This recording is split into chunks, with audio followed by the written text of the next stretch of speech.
Welcome, everybody, to this edition of the podcast, First Thought Wrong, where first thoughts are generally the wrong ideas and wrong thoughts, and we like talking about that kind of stuff. And I'm Johnny, and of course, we always have Brian here, and today we have a very special guest. I don't know why I emphasize that so much. Very special.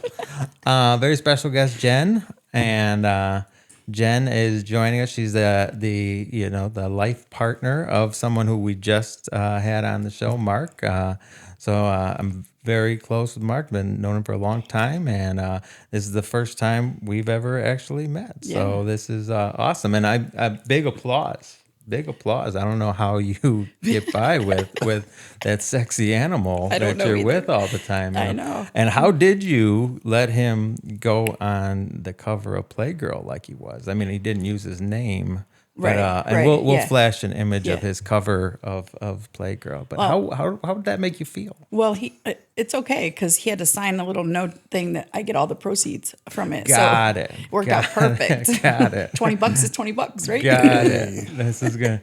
So we're gonna flash an image of Mark on Playgirl, and it's gonna be phenomenal. Yeah. Do you need a better picture? No. I have one. Don't you worry about it. I'll take care of this. Okay, so Jen's got a phenomenal story. We're excited to hear you talk. And why don't you start? Introduce yourself. Let us know who you are. It's crazy because sometimes I don't know who I am. So, but I am Jen. So, I don't even know how to even get going with this. Honestly, I'm 44. Publicly spoke that out loud.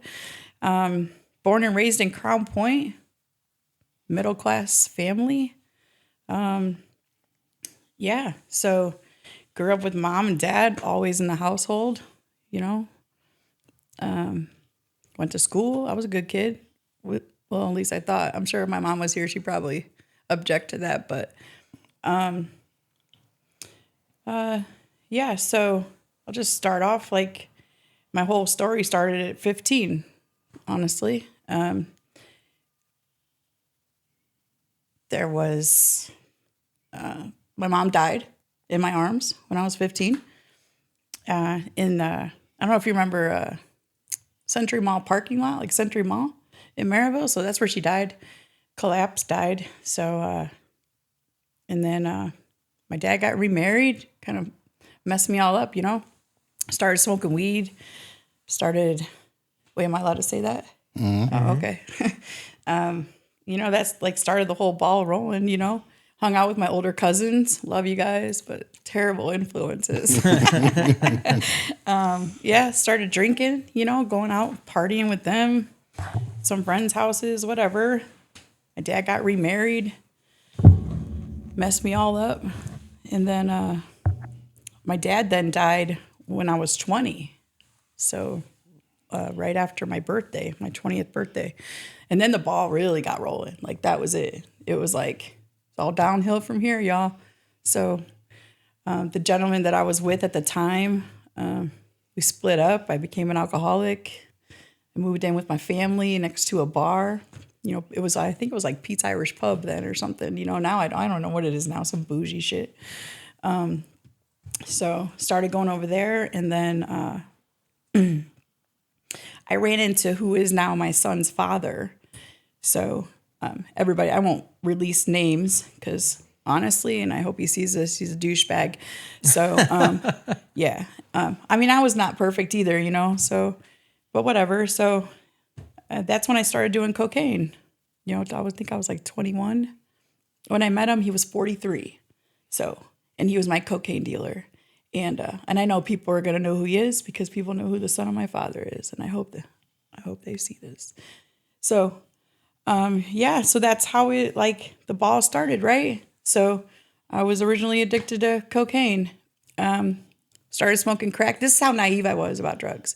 This is how dumb I was. So I worked at a restaurant, and the cook at the restaurant was a drug dealer. And I was like, hey, man, can you get me some Coke? And he's like, I got hard. You want that? And I'm like, okay. You know what I mean? I'm thinking like, okay, so it's not like powder form, right? I gotta like chop it up. Nope, he meant crack. I'm like, duh. So stupid. But then it was like, it was on and popping from there. So I became a crackhead and lied, cheat, stole, manipulated. I probably ended up stealing thousands of dollars from just one particular person. And in my relationship with this guy, he abused me, raped me. It is what it is, part of it. And I ran away. I had my son. So my son will be 21 at the end of this month. So I had him in 2004. I'm a social worker. I don't know math. So 2004.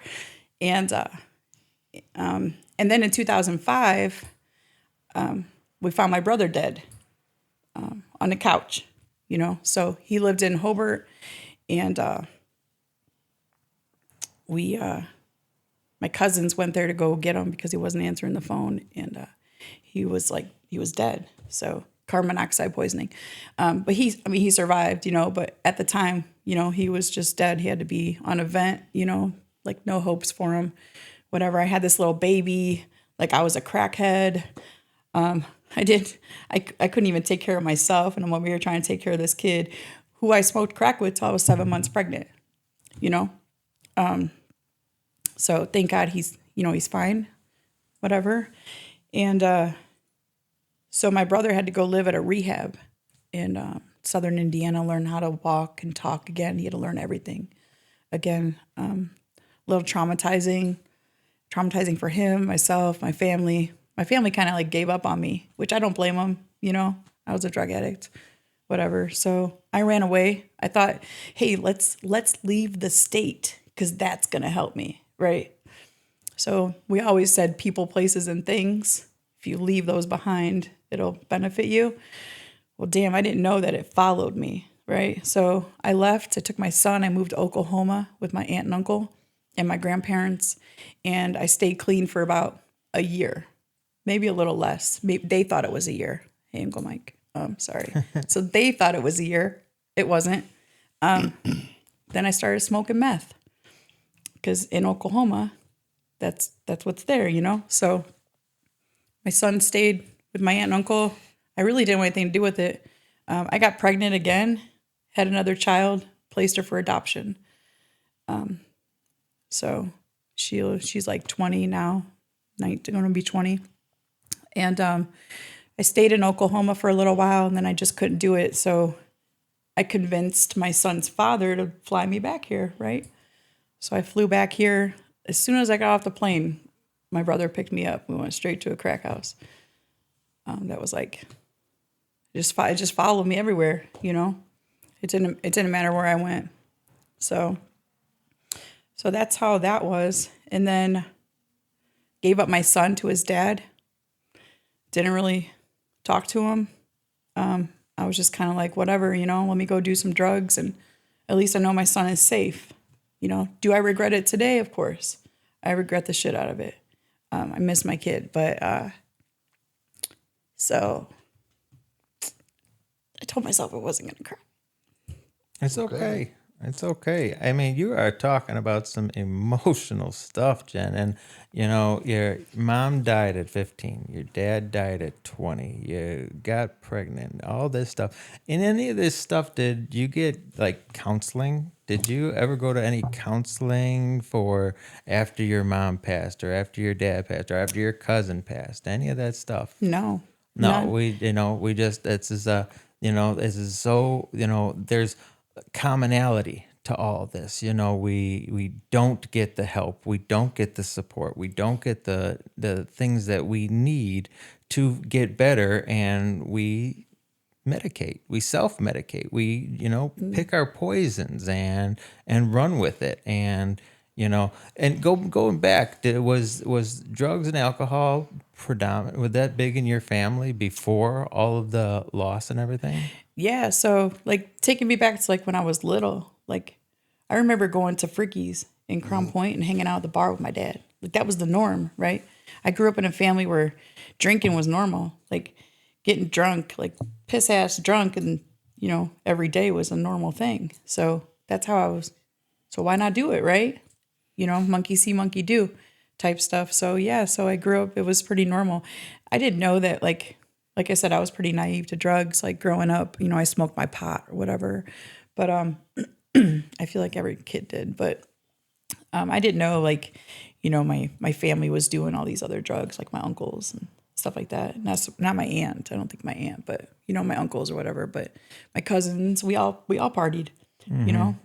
We all just, I guess, just used our genes, our traits against us, and just took it too far. So, as much as we want to talk about genetic disease all the time, but, more of it's, I think, learned behavior. Sure. And we learn these things by watching the people around us, and these are coping mechanisms. And as we go through our life and things happen to us, we cope with the learned behavior. And from everything that, I'm hearing from your story so far, that's kind of what I'm hearing. And, with all the things that, we're doing with Never Alone Recovery and, really looking into, why people relapse after treatment and stuff like that. These are coping mechanisms. You get out of treatment, life is still life, and how do we cope with it? We cope with it with learned behavior. And 28 days ain't enough to learn Correct. what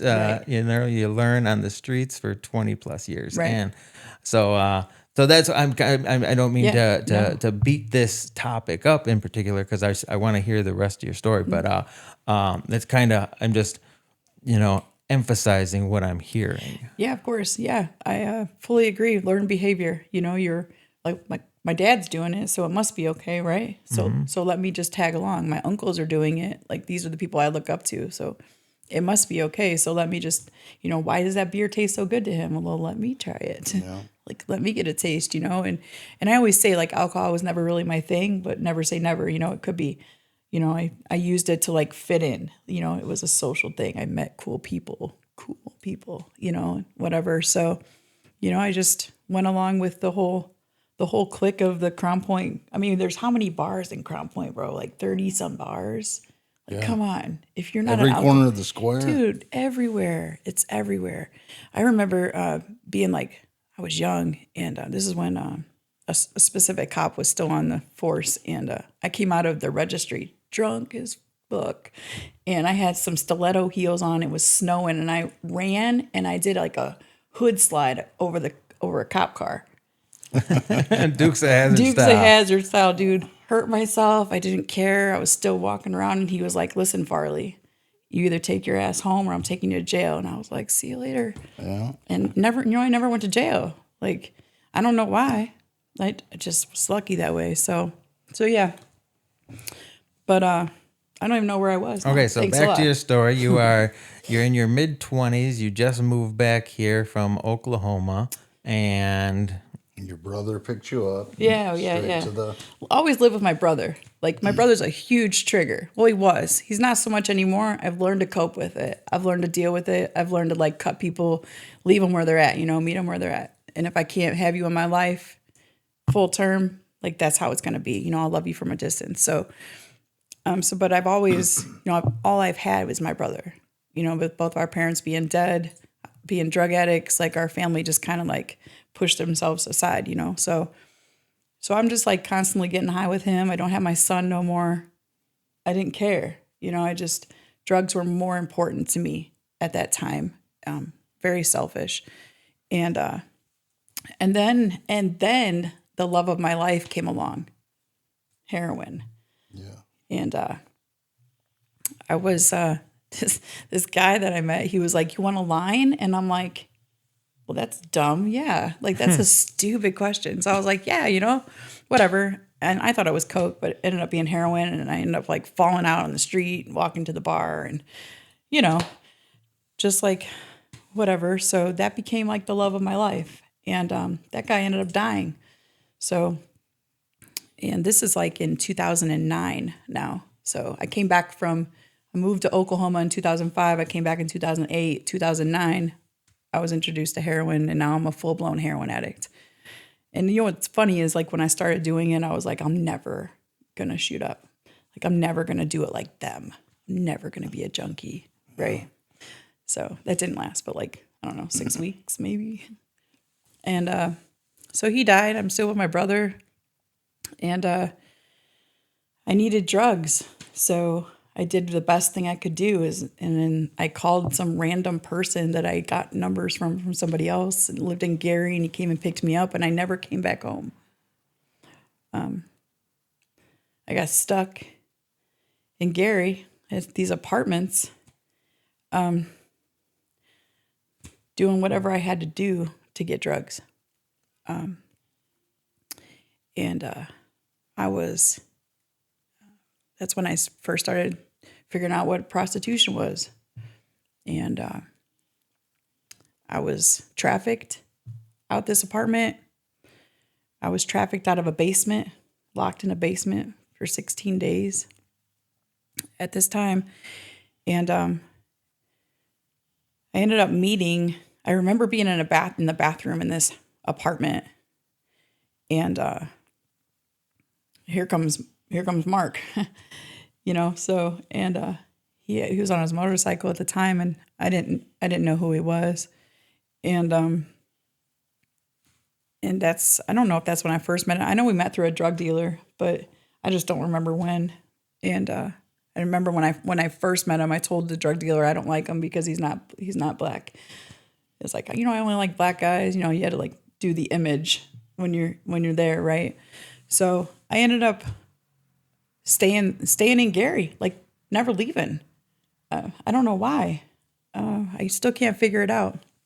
And I moved into this house that was all prostitutes that lived in it, this like apartment in Gary on Washington Street. And I was trafficked all day, all night in this apartment and doing whatever I had to do to get drugs. I remember just being like so dope sick. And but the guy was like, I don't, you got to get out there. You got to go. So that's what I did. And I just like break it down. Like I don't have a cool story. Like I don't have a, soft story. Like I was raped. I was gang raped. I was beat up. I was pistol whipped outside the gas station in Gary. And I remember this is how I left Gary. So I had a date in Maryville at a hotel. And I drove there. I remember driving there. And they ended up being 3 guys, and they gang raped me, beat me up. And I walked all the way from Maryville to Gary to 33rd and Washington. Bloody, clothes ripped.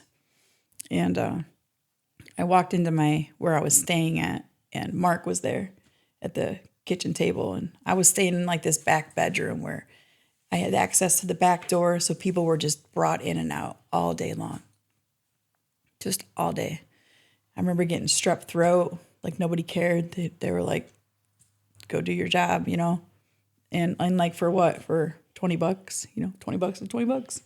But so I always got to make a jokey joke. But yeah, so Mark was sitting there, and he ended up packing my stuff up for me and took me out of there. And thank God, because I don't know what would happen to me.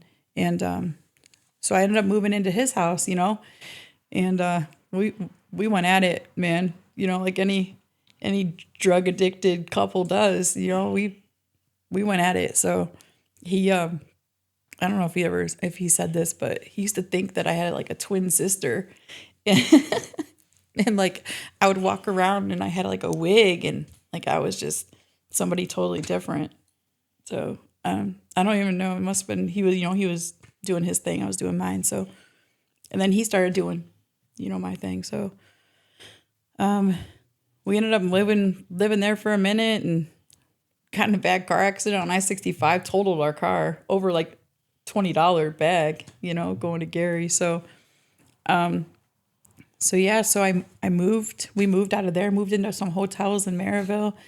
We would always have like 2 hotel rooms, like different hotels, thinking we're sneaky. So, just wasting money, just wasting it. And then we moved to Arizona in like 2011 or something. I don't know. I talked shit to Mark before this, and I was like, I'm gonna get my dates right. Yours are gonna be wrong. Now I can't fucking think of dates. So yeah, so we lived in Arizona. We did good for a minute. Like I went there first. I ran away again. This is the whole runaway thing. So I was like, all right, let me get to Arizona. Not understanding that that's like the border of like the heroin capital of the world, you know? So I'm like, yeah, let me go to Arizona. So my uncle Mike helped me get to Arizona, and I went through some kind of stupid treatment that wouldn't even detox me. What they do in Mesa is they send you to like this, it's like a gigantic room with a bunch of cots, and they let you detox in this room. And then they go around every day and ask you how you're feeling. And if your CAP score is high, you get to go in the back where they give you like Suboxone, you know? But if not, they just tell you to go. You're not sick enough, get out. So that's what I did twice, trying to, detox. And then he ended up coming out and stayed in some hotels, got a condo. We were doing good. And then we went out and got drunk together. And that was it. It was off to the races after that. And almost ended up homeless in Arizona. That would have really sucked. It's hot. It's hot out there. So we moved back. Let me run back to my original place. So we moved in with my brother. I ended up stealing a bunch of shit from my brother. I couldn't go back there. I was afraid of my brother, always violent. So I was afraid of him. So I moved back in the hotels, right? So now I got Mark with me in the hotel. Now I'm back prostituting again. And I think what really gets me about that is the fact that I was allowed to do it. I think that's what really not really pissed me off, but just hurt, Like I got this man, right? And I'm over here.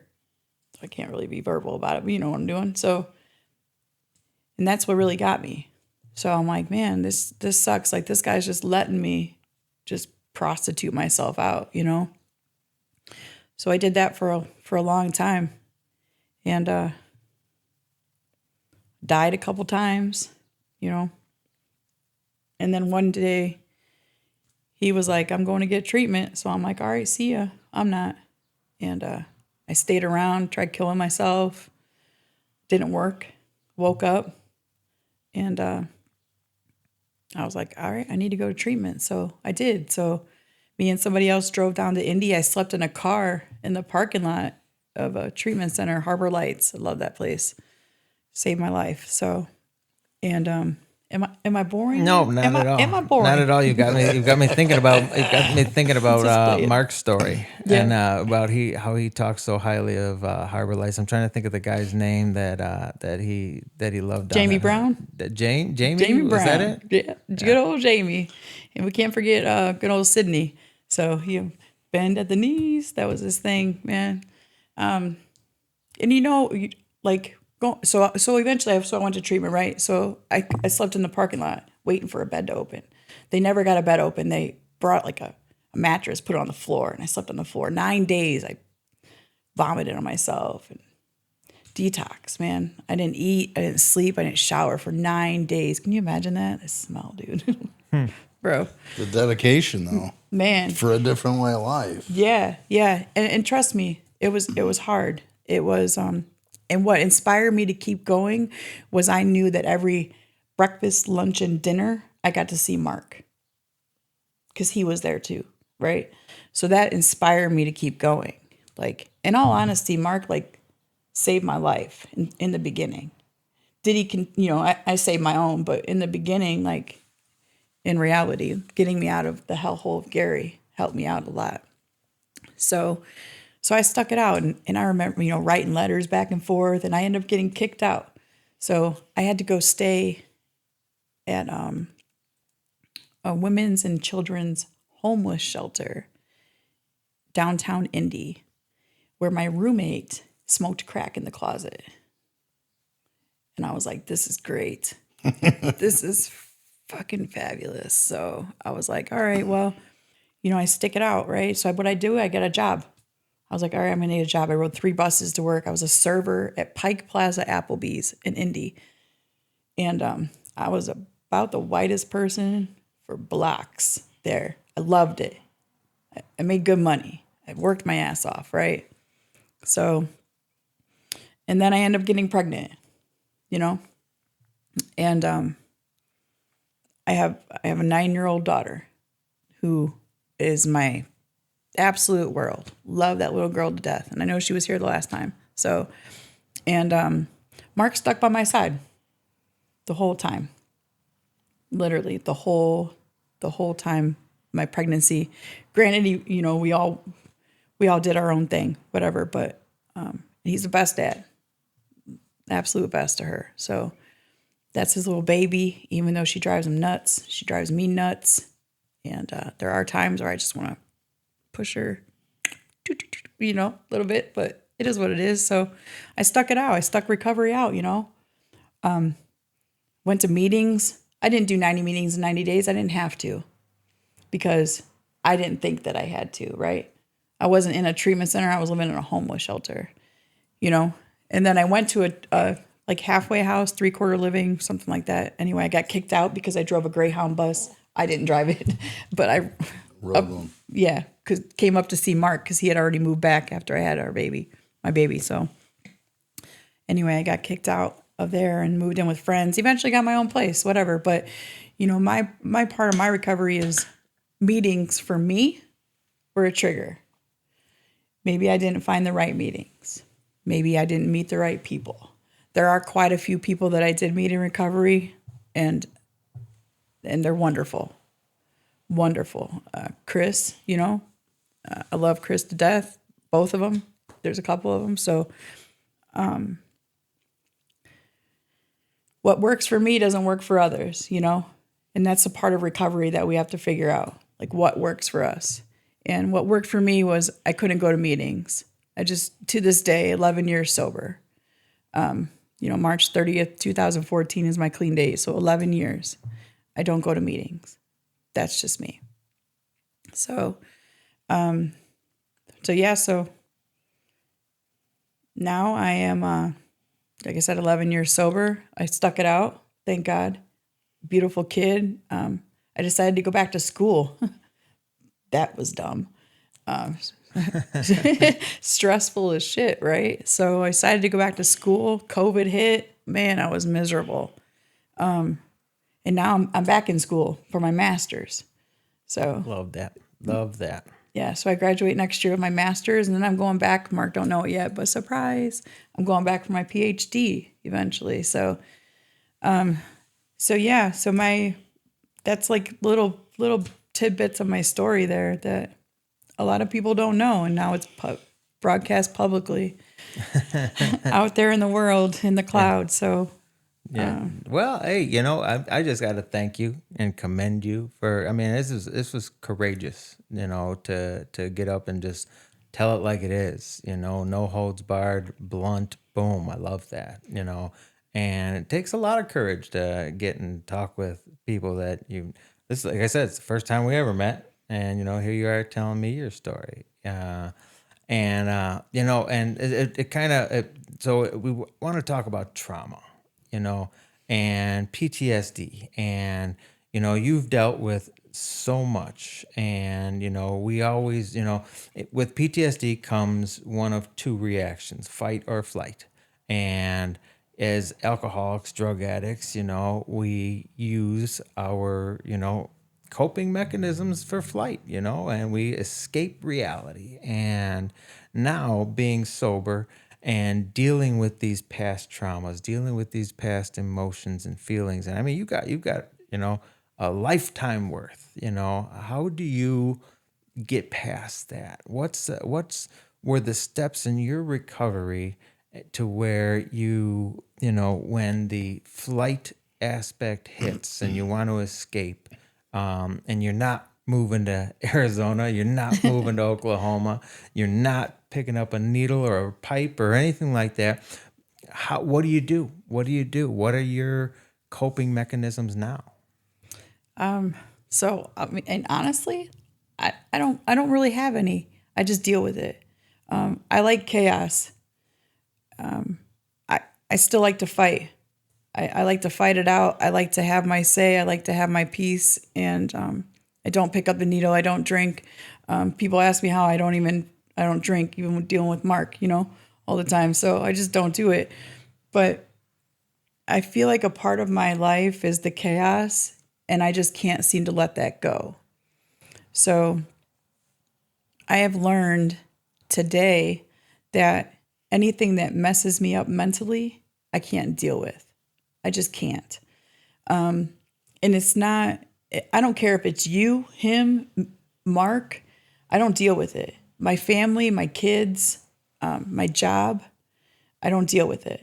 That's probably why I do what I do right now, being a caseworker and, out there in the field, and I deal with chaos all the time.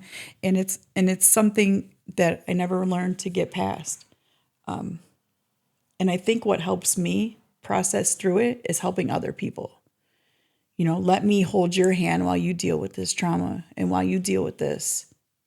And it allows me to just become okay with my life. It's the greatest. Helping others is the greatest, for everything, because it gets me out of self, gets me out of my own stuff, my own thoughts and craziness. I get involved with other people's thoughts and craziness, and then I'm not so focused on self. And that's the common trait between alcoholics and drug addicts is selfishness, self-centeredness, and dishonesty. And with self-centeredness, what do? I focus all of my thoughts on me, my problems, my stuff. So, as we're talking about, how we deal with past coping stuff, to say you didn't deal with it at all is not accurate, because you do deal with it. You deal with it all the time, because you're helping other people probably that were in the same situation as you were in, and you've lived that. You can help somebody in a way that Brian and I never could, because we haven't lived that. We could talk about it. Maybe we've read a book about it. Maybe we've talked to other people about it, but we haven't lived it, to actually get in and be involved with people who are going through what you've lived through. That's awesome. That's awesome. I can say that's why I'm clean today, kind of like you. In the beginning, I was actually on the bus ride home from the treatment center. Just turned my phone and I got a call from my first job in the treatment field for a job, for an interview that I didn't apply for. Somebody applied for the job for me while I was in treatment, not knowing I was in treatment, and getting out and getting that job and helping people like you do is what kept me clean in the beginning. I don't want to be clean. I wanted the pain to stop, but I still wanted to get high. But helping others is what kept me clean. And today I sit here with, what I've got because of that. So, Which is amazing. Yeah. So you might not have directly dealt with some of the things, but you're dealing with them. Yeah. Because you're not using drugs, and that's the first thing. You haven't picked up or drank because of your feelings today. Right. Regardless if you've sat down and, talked to somebody about them or addressed them, you're not getting high. So that's huge. I mean, I've learned, throughout like school really helped me. I'm a social worker. So, school really helped me be able to like really just sit back and process. Like I'm able to like look at something right now and feel it, process it, and I'm able to let it go. And it doesn't bother me anymore until the next situation comes, where it brings it back up. And now I got to do it again. Right. So I've learned how to just process stuff and let it go. And, Mark always yells at me because I work so much and because I'm gone, until 7, 8 o'clock with cases and stuff. But that's what keeps me going.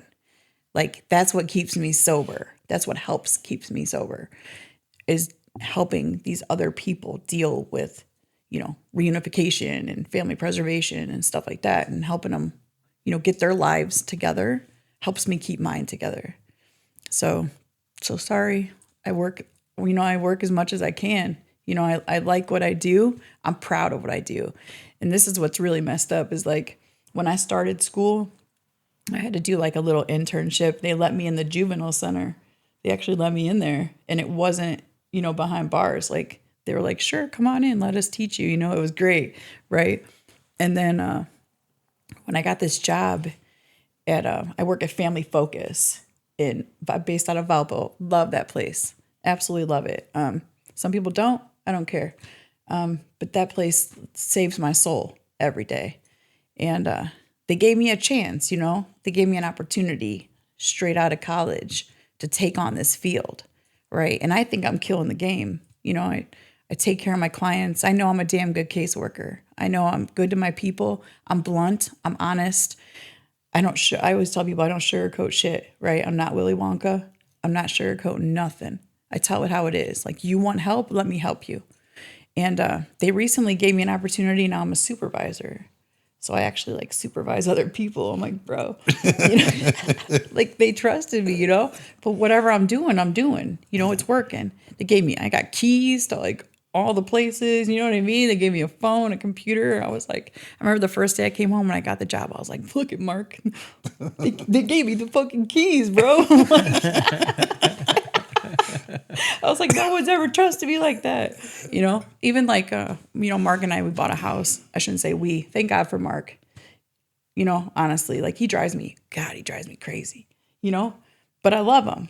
Like that's my rock, so a lot of me wouldn't be me without him. It just wouldn't work. And when we got our house, my cousin was like, hey, can you babysit, my grandson? And I was like, yeah. And I'm like, holy shit. Like my family trusts me with their kids now, like, damn, it's progress, not perfection. Right. Yeah. So it makes me feel really good. So yeah. That's awesome. The gift, the gifts that recovery gives us, Man. little things that people take for granted, getting keys to, and that's trust. Yeah. Somebody's trusting me with the keys to their establishment. Right.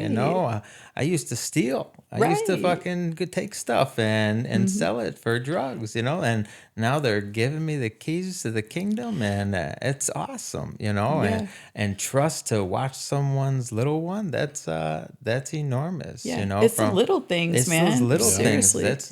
That's what gratitude's all about, is recognizing the little things. Yeah.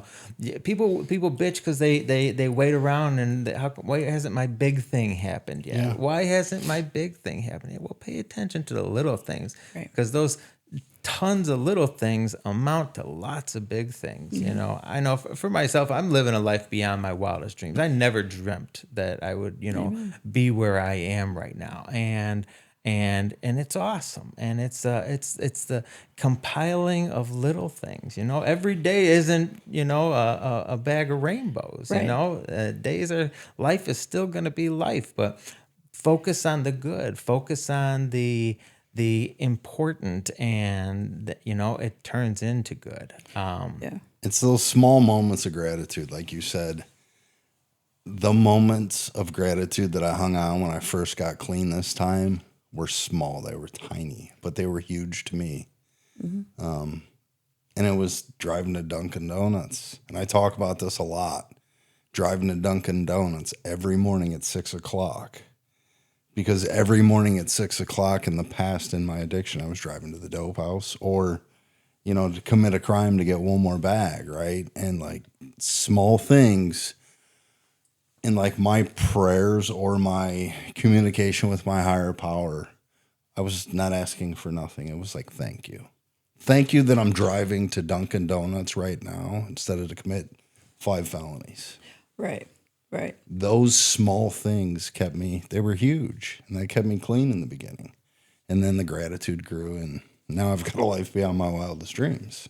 So, Yeah. I mean, like I said, I'm 44, so I just bought my first car, like in September. Yeah.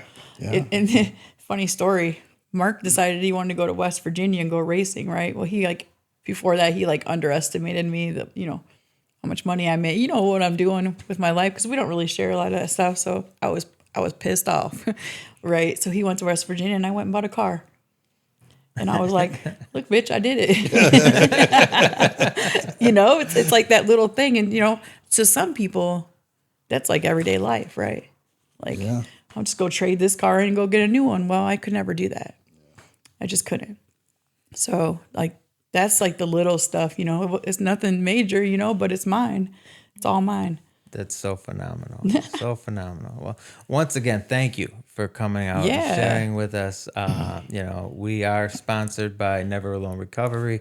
Brian, you want to give us the Never Alone Recovery spiel? Yeah. So Never Alone Recovery, we're a free resource to those struggling with addiction. If you need treatment, sober living, detox, you need a counselor, a therapist, a recovery coach, we will connect you with those resources free of charge. If you've got no insurance, we'll help you get insurance. If you've got private insurance, we can help you there. Or if you have state insurance, we can help you with that as well. Or if you just want to pay cash. Check us out at Never Alone Recovery on Facebook, neveralonerecovery.com. And you can call our addiction hotline at 1-855-831-9996. Okay, well, thanks again, and thanks everybody for joining us and listening in. And Jen, you're probably gonna have to be on here again and come talk trash about Mark, because we like doing that. Dude, I love it. Yeah, I love it. And he would do it for me too. We could have a full podcast just about that. Just about Mark. You watch the Jen Farley Chronicles? We're They're amazing. We're gonna have a podcast just about the comments that he makes on this podcast. We need the both of them on this podcast. Right. Together. Let's do both of us together. That'd be great. So what was the shit that he was talking about? You saying, what were you saying too much? Like or right or yes. Was it Was it you know? Yeah, Yeah. Yeah. I didn't even notice that this whole time. Yeah. Yeah. So I guess that's it then. Okay.